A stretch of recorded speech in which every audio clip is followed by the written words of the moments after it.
Hey everyone, welcome back to my channel. I'm Pratiksha Mitra Chakraborty আর তোমরা দেখছো আমার vlog channel Pratiksha Mitra Vlogs। আজ এই vlogটা দুপুর থেকে স্টার্ট করছি। এখন 2টো বাজে। আমার স্নান হয়ে গেছে, খিদেও পেয়ে গেছে, গিয়ে এখন লাঞ্চ করব। পাপারা ওয়েট করছে। সো হ্যাঁ, তারপরে দেখি আজকে আর কি করি কি না করি, যেটাই করব সেটাই তোমাদের সাথে শেয়ার করব। সো সঙ্গে থাকো, দেখতে থাকো। আই হোপ তোমাদের ভালো লাগবে।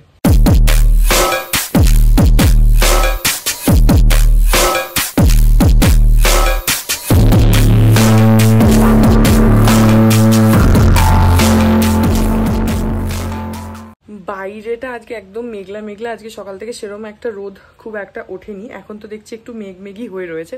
বাই দ্য ওয়ে, একটা গুড নিউজ তোমাদের সাথে শেয়ার করি। যারা আমাকে রেগুলারলি আমার চ্যানেলটা ফলো করো বা আমার অনেক চেনা জানা লোকজন আছো যারা আমার ব্লগস দেখো, সো ঠাকুরপোকে তারা সবাই চেনো। ঠাকুরপো মানে আমার দেওর। তো ও ডেটা সায়েন্স নিয়ে ব্যাঙ্গালোরে পড়ছিল।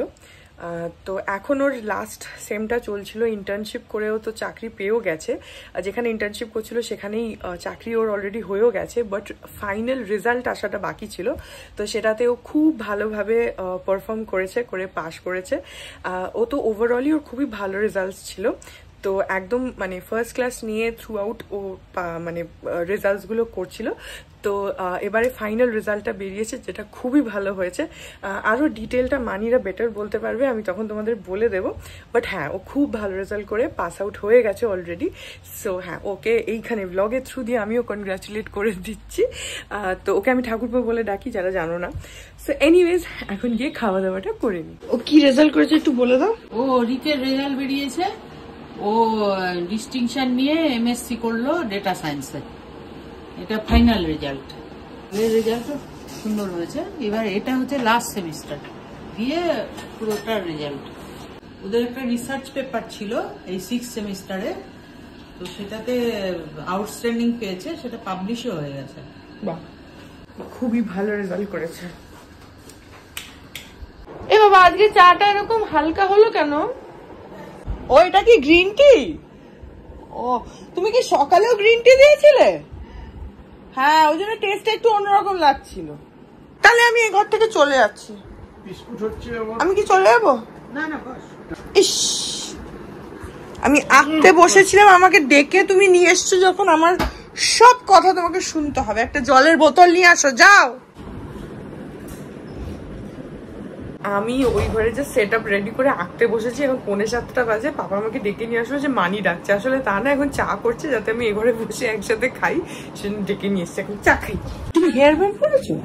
আরে চুলগুলো একদম ফুয়ে উঠলে না মুখের উপরে এসে পড়ে, লাগছে। ভালোই তো। এই তো জল, এই তো দিল তো। আমি তো এটাই বললাম যে এটা তোমার মাপা জল নাকি। তো পাপা বললো যে না, মাপা টাপা কিছু নেই। মাপা না, ওই যে এখানে রাখলে না একটু ঠান্ডা থাকে।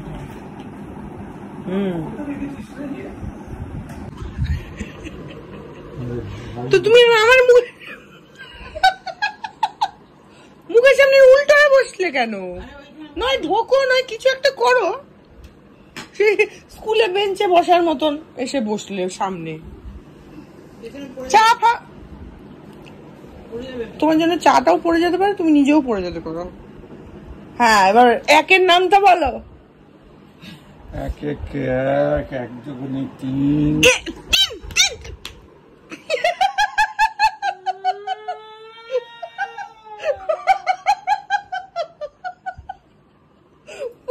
একটা ডান্ডা নিয়ে আসে তো মানি, আজকে শায়েস্তা করবো না। স্কেল হবে না, কঞ্চি লাগবে।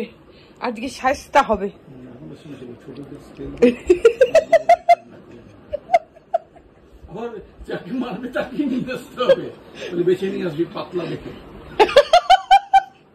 নিজেকে মারার জন্য বলুন না,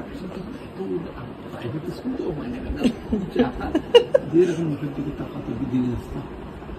আচ্ছা, আঙুলের মধ্যে একটা বাচ্চা ছেলে, হ্যাঁ, ও তো লাগবেই চাপ দিলে। দিয়ে ওদিকে হাতে চাপ দিচ্ছে। হ্যাঁ, হাতে চাপ দিয়ে না। তোমাদের সময় মারা ধরা হতো, আমাদের সময় তো বাবা আর মেয়েরে বাড়িতে এসে তুই বলতে পারবি না যে মারা। হ্যাঁ, তোমাদের সময় স্কুলে মারার একটা ইয়ে ছিল। বাবা মাই গিয়ে বলতো আরো মারবেন, আরো মারবেন। টিচার মারা বন্ধ হয়েছে হচ্ছে আমাদের টাইম থেকে, যে স্কুলে অ্যালাউড না। আজকে স্কুলে যাওনি? না রে, কেন যাওনি? কেন? খুব লজ্জা দিয়েছে আজকে। স্কুলে কেন বলে স্কুলে গেছি, ছাত্ররা চিনতে পারেনি, ভেবেছে ইন্সপেক্টর এসছে, ঢং করে ঘন্টা বাজিয়ে ছুটি করে দিয়েছে। এখন বাজে হচ্ছে 7:20 আর আমি এতক্ষণ ওই ঘরে ছিলাম, গল্প করছিলাম। তারপরে এখন আবার ঘরে আসলাম, এসে একটু আঁকতে বসবো মানে আজকে অ্যাকচুয়ালি আমার আঁকতে বসার প্ল্যানটা ছিল অন্য কারণে, কিন্তু সেটা হলো না বলে আমি অন্য কিছুতে আঁকছি।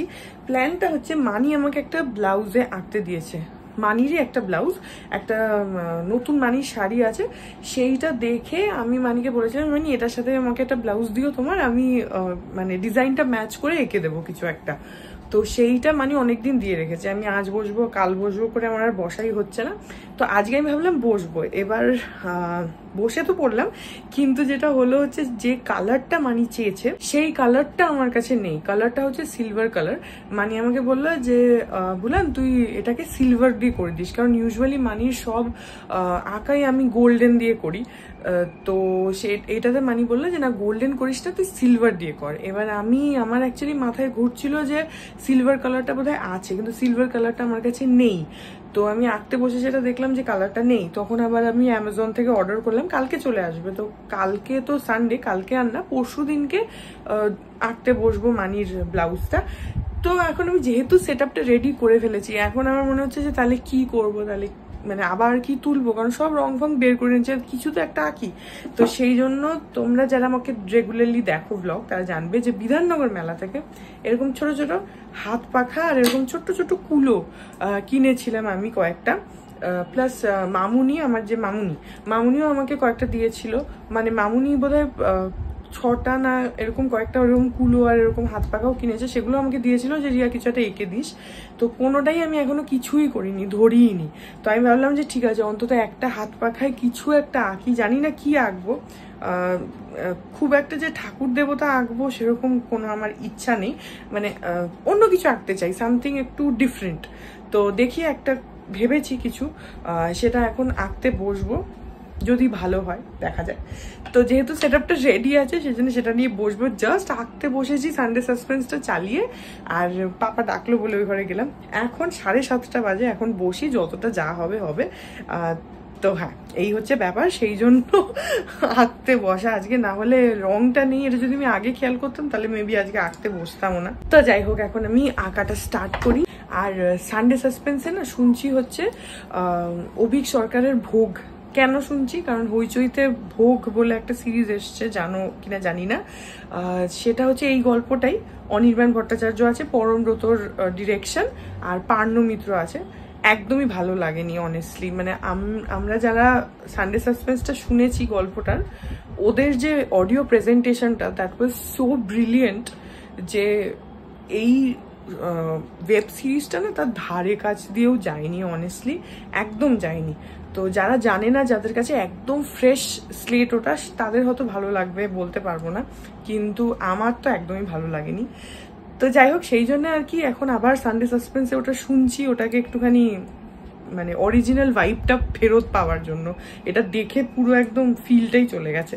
তো হ্যাঁ, যাই হোক, ওটা চালাই এখন, আবার চালিয়ে আঁকি।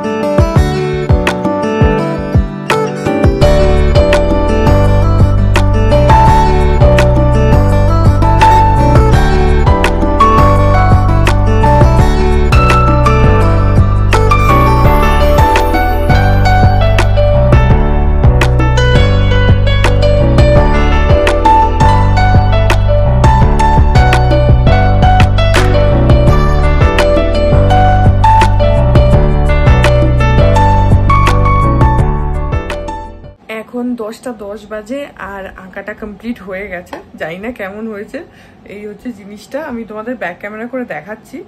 হ্যাঁ, একটু কিছু অন্যরকম ট্রাই করলাম, পটচিত্র করলে হয়তো ভালো লাগতো, জানি না এটা কেমন লাগছে বলতে পারবো না।